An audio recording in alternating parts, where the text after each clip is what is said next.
Indahnya apabila saudara-saudara diam bersama dengan rukun.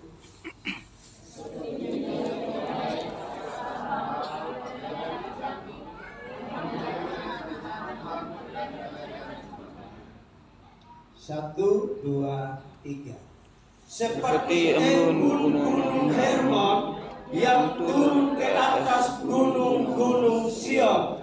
Sebab kesanalah Tuhan memerintahkan berkat kehidupan untuk selama-lamanya. Yang diberkati adalah orang yang tekun mendengar, menyimak, dan lakukan di dalam kehidupan kita bersama. Saudaraku di dalam Tuhan, saya akan berbicara tentang kuasa kesatuan pagi hari ini. Saudara, di akhir zaman ini saya percaya orang merindukan hidup yang model seperti begini. Rukun, damai, tenang. Siapapun manusia, dia mau kenal Tuhan atau tidak kenal Tuhan, dia rindu hidup yang seperti begini untuk terjadi dalam rumah tangganya. Dan hari ini kita akan belajar yang dari Mazmur 133 ini. Kita akan menyimak saudara dari ayat yang pertama. Saya akan baca sekali lagi di sini. Sungguh alangkah baiknya dan indahnya apabila saudara-saudara diam bersama dengan rukun. Saya rindu ini. Tuhan genapi dalam hidup saya. Dan saya rindu juga pagi hari ini. Terlebih Tuhan rindu supaya hidup atmosfer, suasana yang model seperti begini itu tercipta di dalam hidup kita. Tapi bagaimana kita mengalaminya? Bagaimana kita untuk menikmati Tuhan di dalam kerukunan ini, saudaraku? Itu dibutuhkan bukan otomatis. Ada sebuah perjuangan. Kalau ada orang yang bilang otomatis, tidak mungkin. Kita akan melihat saudaraku di dalam Tuhan. Kenapa Mazmur ini lahir, saudaraku? Kebiasaan orang Yahudi itu pada setiap perayaan hari-hari besar mereka biasanya dari ujung bumi manapun mereka akan datang ke Yerusalem. Yerusalem itu di atasnya Gunung Sion. Dan semua orang berlomba-lomba untuk datang ke sana, saudara. Dan pada waktu semuanya datang di dalam kebersamaan dan menikmati suasana yang baru. Apa suasananya, saudara? Roh Kudus memeteraikan di dalam hatinya sebuah inspirasi, sebuah pewahyuan bahwa betapa indahnya bila saudara hidup bersama dengan rukun.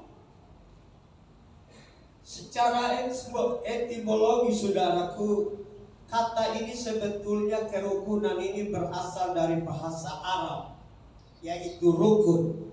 Rukun itu artinya tiang dasar. Rukun itu artinya tiang penopang. Rukun itu artinya tiang penyangga.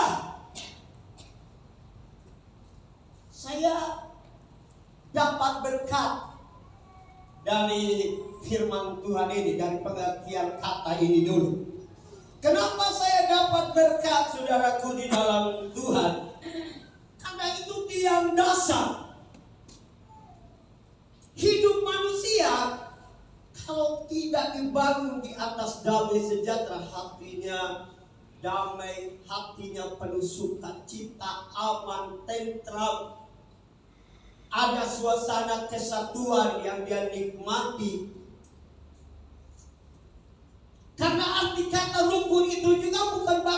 sampai di tiang penopang, tiang penyangga, satu hati, sepakat, itu masuk di dalam. Coba saudara bayangkan di dalam alam pikir saudara, ketika anak-anak saudara, ketika bapak dengan mama, seluruh keluarga inti dalam sebuah rumah tangga, hidup di dalam kesatuan hati, hidup di dalam kekompakan, betapa indahnya suasana itu.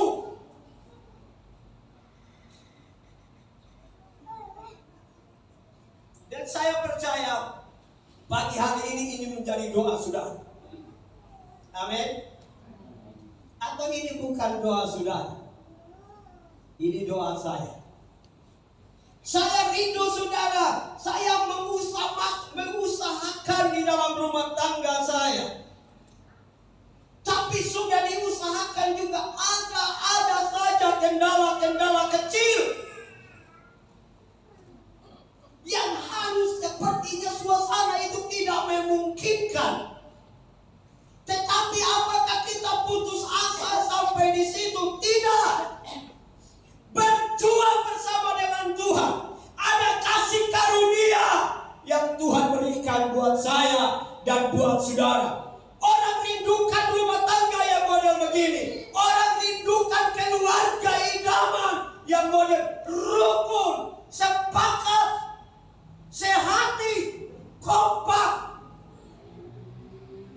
Coba saudara bayangkan kalau suami kompak sama istri, apa yang tidak bisa dikerjakan? Pasti bisa dikerjakan saudaraku.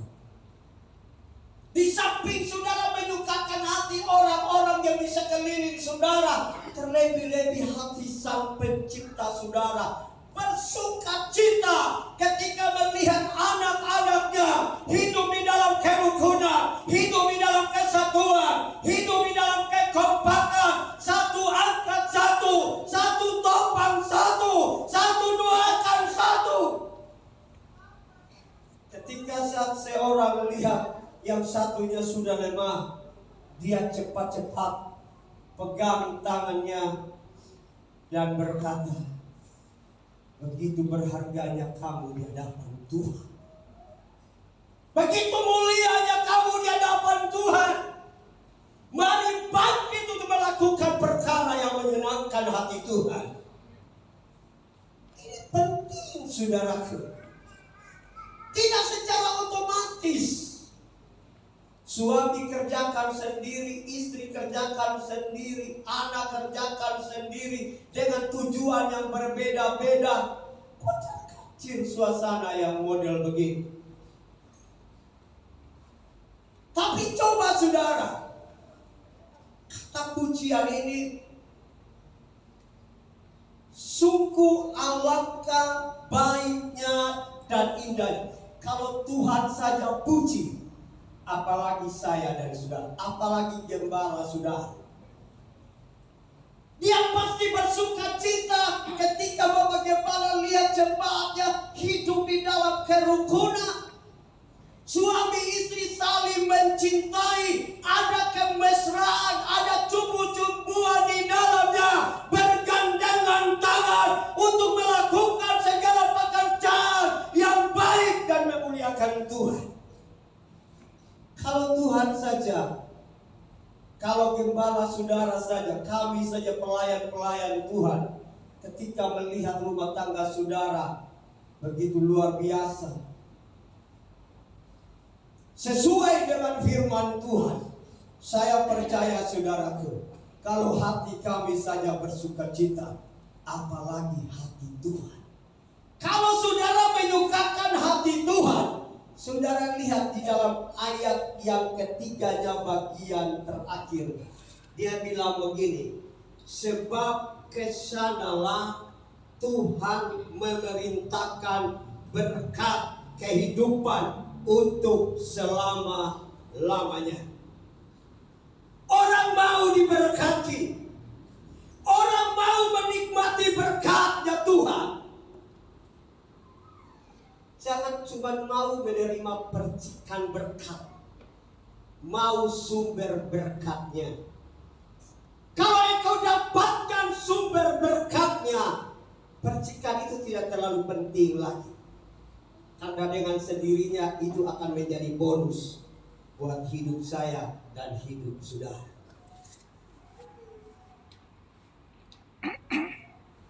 Ketika saudaraku, mereka berlomba-lomba, masih di ayat pertama ya. Mereka berlomba-lomba untuk membangun kesatuan di dalam kebersamaan. Dengar ini poin yang pertama. Dari dalam ayat yang pertama ini, saudaraku di dalam Tuhan, orang kita semua harus berlomba membangun kesatuan di dalam kebersamaan. Pertanyaannya, kesatuan yang seperti apa? Karena banyak orang hidup bersama, membangun kesatuan, tapi dengan tujuan yang tidak memuliakan Tuhan. Contoh, teroris. Teroris itu kan mereka bersatu betul, saudara. Tapi untuk melakukan perkara yang menyakiti Tuhan. Tapi orang yang takut akan Tuhan, orang yang memuliakan Tuhan, merindukan Tuhan, menyanjung Allah, yang menyembah Dia di dalam roh dan kebenaran, dia membangun kesatuan di dalam kebersamaan yang sungguh-sungguh dasarnya takut, hormat akan Tuhan. Bukan kesatuan yang sembarangan. Ada orang bersatu untuk melakukan yang benar. Papa itu mereka bersatu untuk melakukan yang benar. Tapi orang yang cinta Tuhan harus membangun kesatuan di dalam kebersamaan untuk bagaimana Tuhan dipermuliakan, bagaimana pekerjaan Tuhan terbangun, bagaimana orang-orang di sekitar saya ini menyanjung Tuhan, bukan menyakiti Tuhan. Ini penting. Kalau sebuah komunitas membangun dengan tujuan yang sama, ledakannya seperti apa, saudara?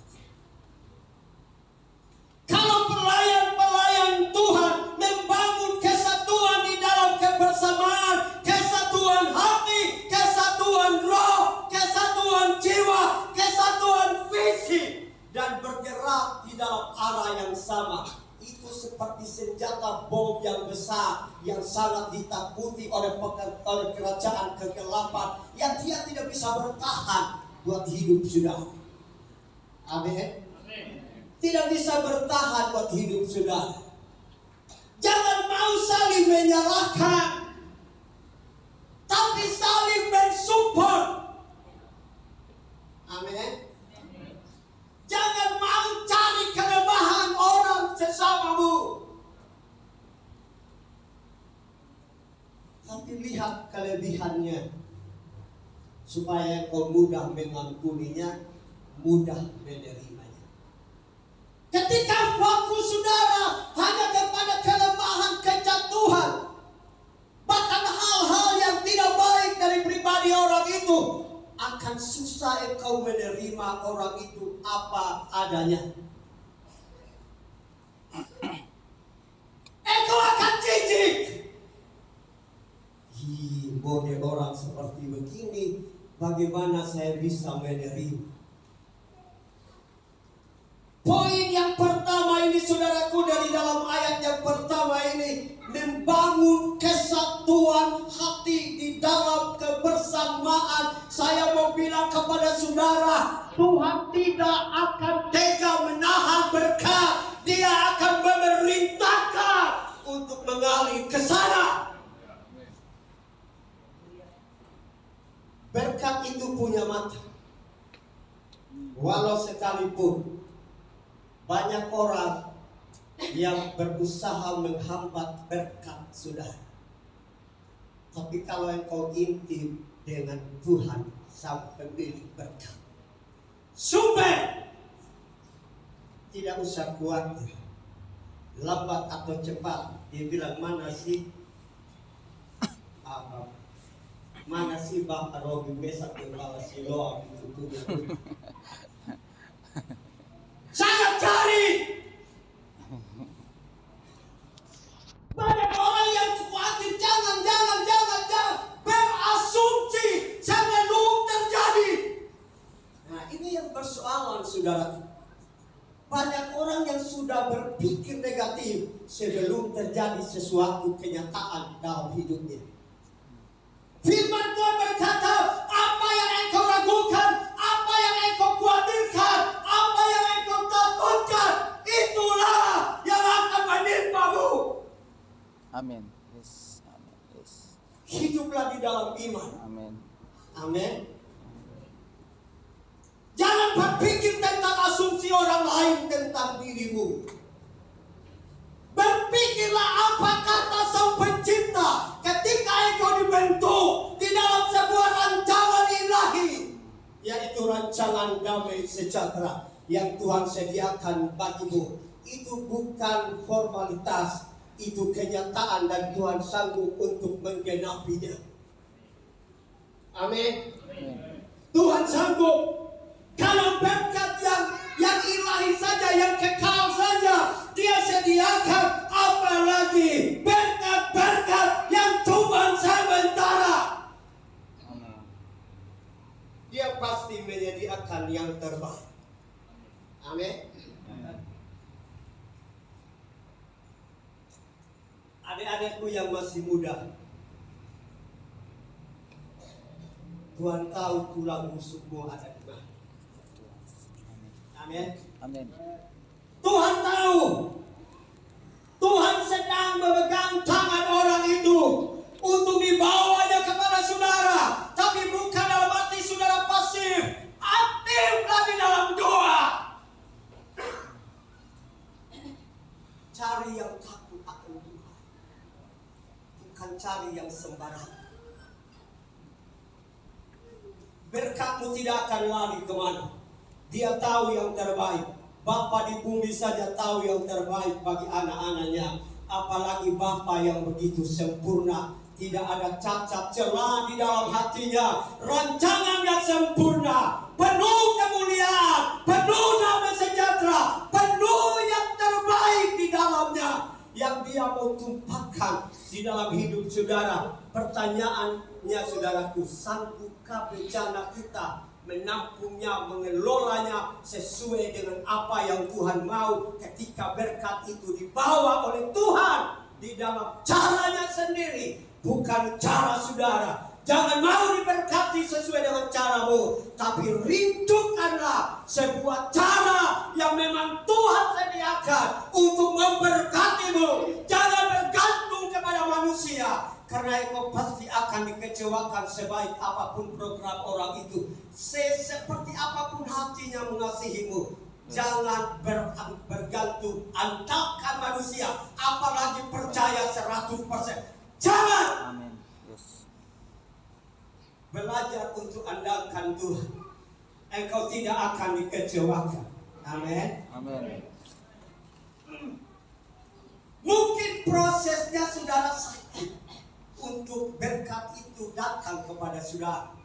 Atau mungkin iman saudara sedang dinaikkan levelnya supaya saudara bisa menerima berkat yang daripada Tuhan.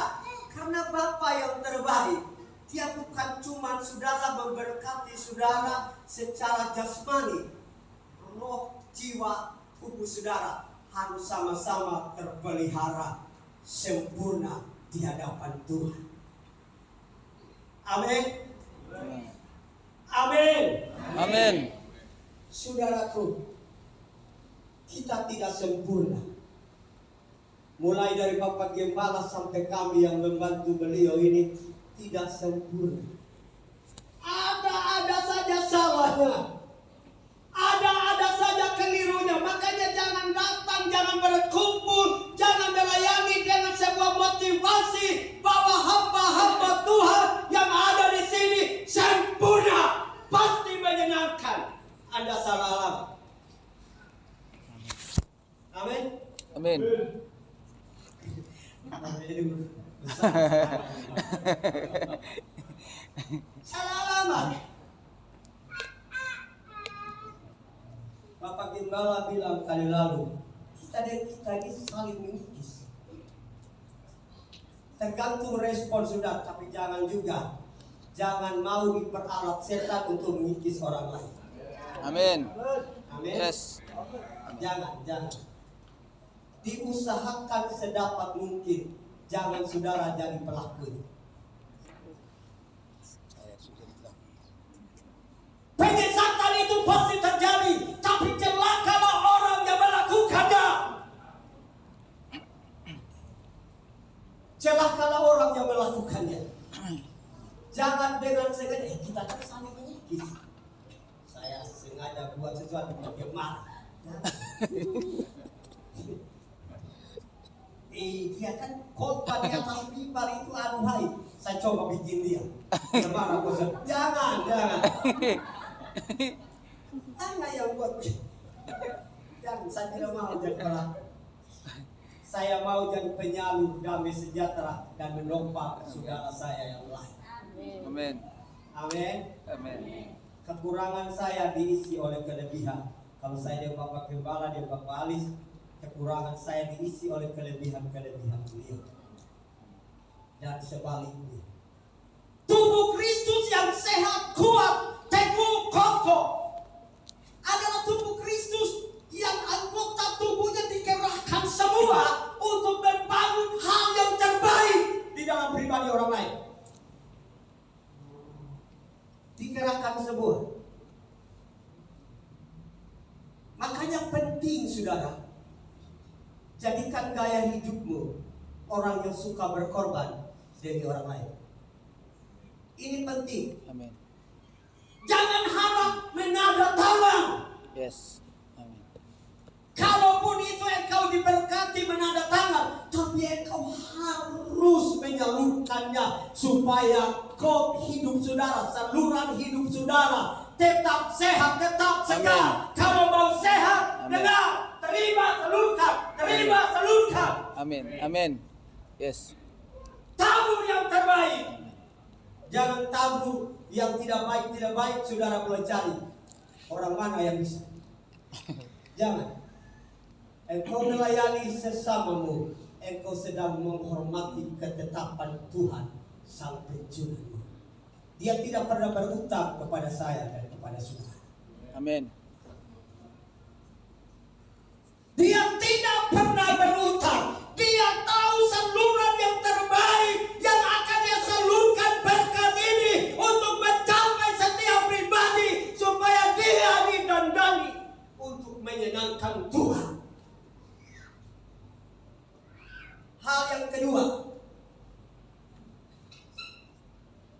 Hal yang kedua di ayat yang kedua, saudaraku, di dalam Tuhan Yesus Kristus. Ayat yang kedua dia bilang, jadi yang pertama tadi membangun kesatuan di dalam kebersamaan, tapi sesuai dengan kehendak Tuhan. Hal yang kedua, seperti minyak yang baik di atas kepala, meleleh ke janggut, yang meleleh ke leher janggut Harun dan ke leher jubahnya. Ini berbicara tentang minyak pengurapan yang kudus. Saudara, dalam kebersamaan jangan cuma bangun kesatuan. Jangan merakit kesatuan saja, lalu saudara titik sampai di situ. Tapi bangunlah kekudusan itu di dalam kesatuan itu. Rakitlah kesatuan itu di dalam kekudusan supaya apa? Menyenangkan Tuhan. Hal yang pertama dalam hidup saya dan hidup saudara. Jangan cuma bangun kesatuan saja, bangun kekudusan. Bangun pelayanan yang bermotivasi benar di hadapan Tuhan. Bangun cara pandang yang memuliakan Bapamu yang di sorga. Jadikan prioritas Tuhan itu hal yang terutama dari segala-galanya dalam hidupmu. Jangan pikir kewajibannya. Jangan pikir dulu, kalau saya buat ini apa sih yang terjadi. Jangan pikir dulu, kalau itu sesuai dengan firman Tuhan. Jangan lakukan itu dengan sungguh-sungguh. Berjalan di dalamnya. Tuhanmu, Tuhan yang sempurna, yang tidak pernah berutang kepada saya dan kepada saudara. Amin. Tidak pernah berutang. Dia tahu cara yang terbaik untuk mendapatkan Bapak Gembala dengan posisi hari ini. Saya percaya beliau tidak pernah bermimpi, tidak punya program untuk ada sebagaimana hari ini. Saya juga tidak bermimpi. Bapak Alis juga tidak mungkin dia bermimpi ada di Flores.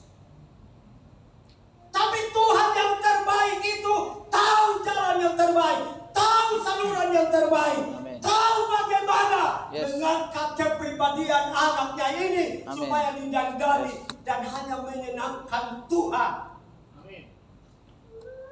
Kalau kita hanya motivasi pertamanya, saya mau menyenangkan Tuhan. Menikah juga menyenangkan Tuhan. Amin. Amin. Berbisnis juga menyenangkan Tuhan. Amin. Melayani juga menyenangkan Tuhan. Amin. Kalau semuanya dasar hanya untuk mau menyenangkan Tuhan, saya percaya bencana yang terburuk seperti apapun, Tuhan tahu mendandanimu sehingga menjadi bencana yang cemerlang dan penuh kemuliaan Allah. Tuhan tahu promosinya bagaimana supaya saudara mendapatkan yang Yes. terbaik. Amin. Yes. Amin. Kita terlalu berasumsi masalah. Bangun kekudusan di dalam dirimu. Bangun hubungan yang intim dengan Tuhan. Hanya dari situlah engkau mendapatkan kekuatan yang baru untuk mendapatkan yang terbaik. Dan tahu mengelola berkat itu dengan cara yang terbaik pula. Yes. Amin. Jangan sudah diberkati lalu kita lupa Tuhan. Banyak orang yang begitu. Jangan mau jadi orang yang model seperti ini. Amin. Tahu orang yang berterima kasih. Jadi orang yang berterima kasih. Jadi orang yang punya pribadi yang bukan tahu berterima kasih pada manusia, tapi Tuhan yang begitu baik. Amin. Manusia boleh mengecewakan saudara, manusia boleh merancang yang tidak baik dalam hidup saudara, tapi kalau Tuhan adalah pemegang kendali untuk mensetir setiap senjata dan hanya untuk mendatangkan kebaikan bagi Tuhan. Amin. Yes. Amin. Hanya untuk mendatangkan kebaikan. Ngapain manis-manis duluan, tapi akhirnya pahit yang kita rasa. Bagi Paulus dan bagi Musa, mengenal Tuhan adalah sebuah kemuliaan yang melebihi daripada seluruh harta kekayaan yang ada di Mesir. Yes. Amin. Apakah saudara menganggap hartamu lebih dari Tuhan? Jadi berhala dalam hidup. Apakah jabatanmu engkau anggap itu lebih daripada Tuhan, sehingga 1000 macam balasan akan tercipta dalam dirimu ketika ada waktu untuk melayani Tuhan. Dengan berkata sabar dulu. Ini bukan waktu yang tepat. Kapan waktu yang tepat? Apakah saya dan saudara tahu kapan waktumu kembali ke rumah Bapa? Tidak ada seorang pun yang tahu. Yes. Lahir bisa dirancang, tapi kematian dia datang dengan Dia tiba-tiba. tiba. Bangun dirimu, bangun hubunganmu. Kalau ada perkara yang tidak baik, Tuhan tolong saya supaya perkara yang tidak baik ini dikeluarkan dari dalam diriku, sehingga hanya nunggu bejana yang sungguh-sungguh menyenangkan Tuhan. Saya rindu seluruh jemaat pelayan-pelayan Tuhan yang ada di dalam GW Shalom punya komitmen untuk hidup meraih kesatuan di dalam kekudusan. Amin. Amin. Jangan mau bersatu dengan orang becat juga ikut sama-sama. Mau bersama dengan orang pencuri, jadi orang pencuri. Mau bersama dengan orang pencuri, jadi pencuri. Mau bersama dengan orang cabul, dengan orang kikir, jadi orang jangan. Bangun kekudusan. Orang mau senang atau tidak senang, yang penting Tuhanmu lebih dulu disenangkan oleh hidupmu, Amin. oleh pemerintahan di tempat ini.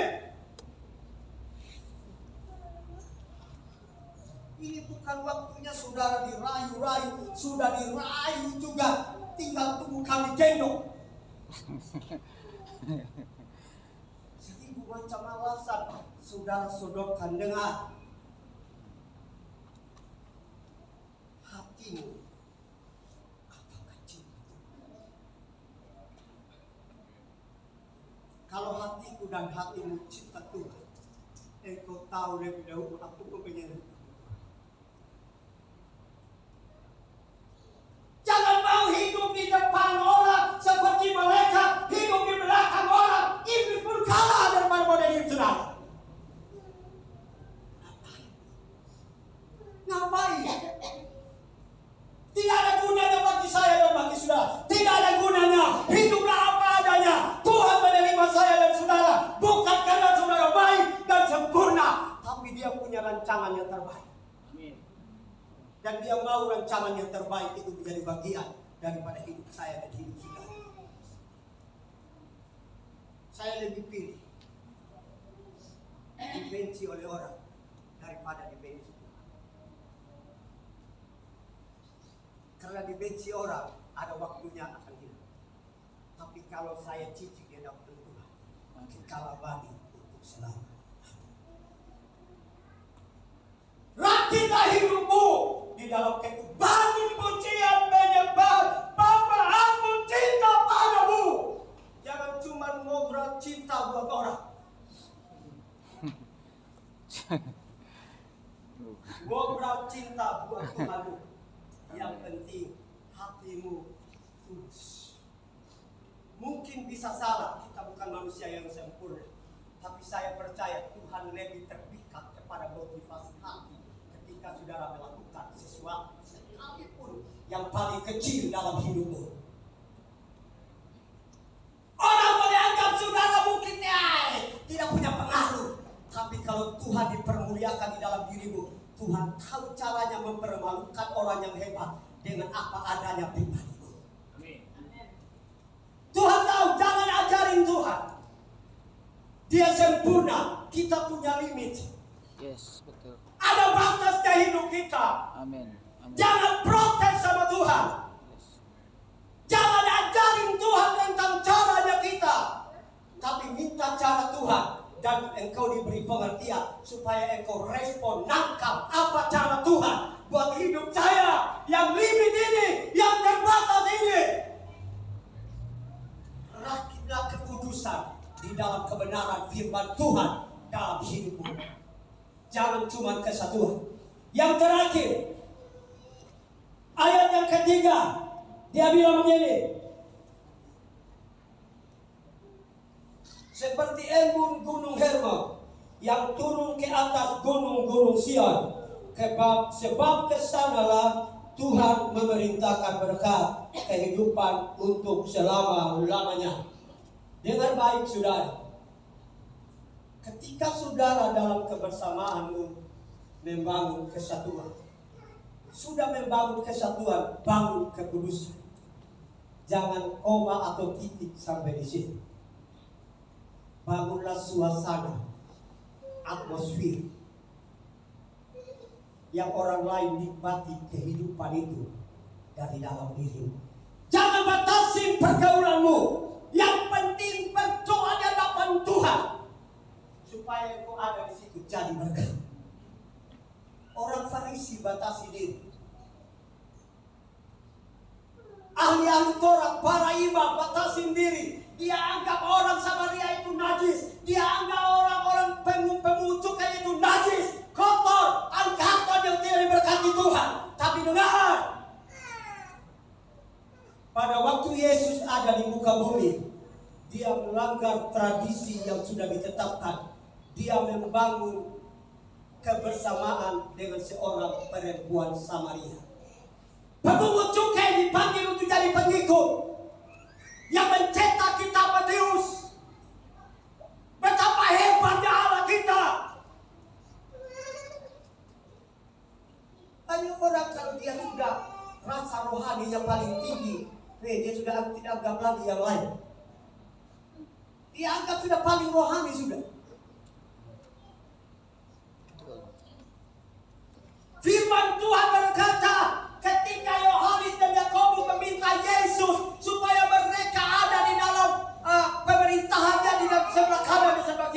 Tuhan Yesus bilang, iya, bagus sekali. Tidak. Dia bilang, jadilah seorang pelayan yang baik, supaya engkau menjadi yang terutama.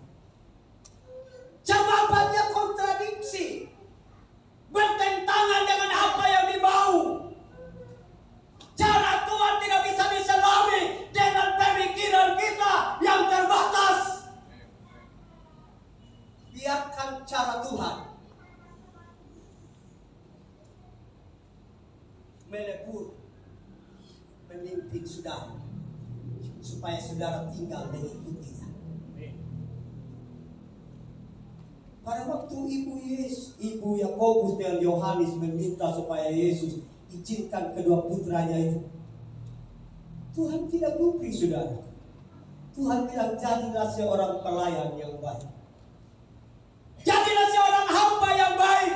Latihlah dirimu untuk menjadi seorang hamba yang menghormati Tuhannya, apapun kondisi keadaan yang terjadi. Latih hatimu untuk menjadi hati seorang hamba lebih dulu. Amin. Kemuliaan pasti diikuti. Yes. Kebesaran akan mengikutinya. Orang yang rendah hati, firman Allah berkata, dia bukan direndahkan, dia dihormati Tuhan. Amin. Belajar untuk rendah hati, menyalurkan kehidupan buat orang lain. Dengar baik-baik saudara. Gunung Hermon ada di seberang utara yang menjadi perbatasan Israel. Dari utara. Sedangkan Gunung Sion ada di sebelah selatan. Coba saudara bayangkan, kira-kira embun Gunung Hermon itu bisa mencapai ke Gunung Sion yang jaraknya sekitar 400 km. Dalam sejarah saya baca begitu, saya tidak tahu ini salah begini. Kalau sekian jam dari sini ke Larantuka saya cuma 100 lebih. 140. Ini yang 400 km saudara. Tapi saudara tahu, Gunung Hermon itu adalah 9.000 kaki lebih tinggi daripada permukaan laut. Dan di atasnya diselimutin salju, di lereng-lerengnya ada embun yang begitu banyak. Dan kebanyakan orang berkata, ketika es itu cair, embunnya cair, itu yang akan menjadi hulu sungai Yordan. Itu yang akan menjadi bagian air daripada sungai Yordan, sumber mata air daripada sungai Yordan. Dan dia mengalir lewat sungai itu. Di Gunung Sion orang pergunakan air itu. Itu menjadi sumber kehidupan bagi mereka. Maukah hidup saudara dan hidupku menjadi saluran berkat dari Tuhan buat orang lain? Rakit hidupmu sebaik mungkin. Belajar daripada orang-orang yang telah mendahului saudara. Belajar daripada orang-orang yang sudah sukses hidupnya di dalam melayani Tuhan. Lebih pertama, belajar daripada mereka. Dari dalam organisasi manapun, belajar. Jangan piara itu pemalas.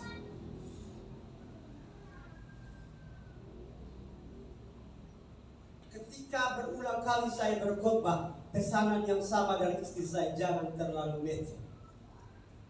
Saya hargai cinta beliau. Tapi saya bilang, Tuhan, kalau saya belum dapat apa-apa termeterai di dalam rohku untuk aku bagikan, buat apa aku itu? Aku terbatas. Sekolah pun non-grad. Hanya belajar secara otodidak. Kebanyakan kami di sini otodidak semua. Kembangkan talenta, potensi, pengetahuan, wawasan, knowledge yang Tuhan berikan hanya secara otodidak. Dan saya percaya saudara diberkati.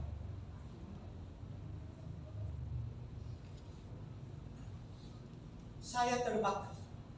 Tapi kalau Tuhan pun dihormati, diagungkan dalam hidupku, dia akan menaruh sesuatu yang mungkin orang bilang saya tidak mungkin memberkati mereka. Tapi kalau Tuhan mau, siapa yang bisa memberkatinya? Engkau harus menjadi saluran kehidupan, membawa aroma kehidupan kerajaan Allah buat